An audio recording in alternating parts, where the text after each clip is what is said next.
નમસ્કાર દર્શક મિત્રો, હું છું પરમાર અનિશા. તમે જોઈ રહ્યા છો લોક સામના ન્યૂઝ. તો જોઈએ આજના સમાચાર અમરેલીથી અમારા રિપોર્ટર સતીશ રાઠોડ સાથે. અમરેલી જિલ્લામાંથી આ ક્ષણે એક મોટી બ્રેકિંગ ન્યૂઝ સામે આવી રહી છે. ખાંભા નજીક મિતયાળ સેન્ચ્યુરી પાસે આવેલા રેવન્યુ ડુંગર વિસ્તારમાં ભયાનક આગ ભભૂકી ઉઠી છે.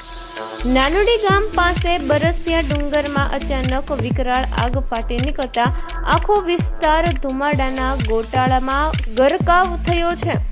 મળતી માહિતી મુજબ આ આગે અત્યાર સુધીમાં 40 વીઘાથી વધુ રેવન્યુ વિસ્તારને બાળીને ખાખ કરી નાખ્યો છે. ચોંકાવનારી વાત તો એ છે કે 3 કલાકથી વધુ સમયથી આગ સળગી રહી હોવા છતાં હજી સુધી તંત્ર તરફથી આગ બુઝાવવા માટે કોઈ અસરકારક કામગીરી શરૂ કરવામાં આવી નથી. આગને કારણે ડુંગર વિસ્તારમાં વસવાટ કરતા પક્ષીઓ અને વન્ય પ્રાણીઓમાં ભયનો માહોલ જોવા મળી રહ્યો છે.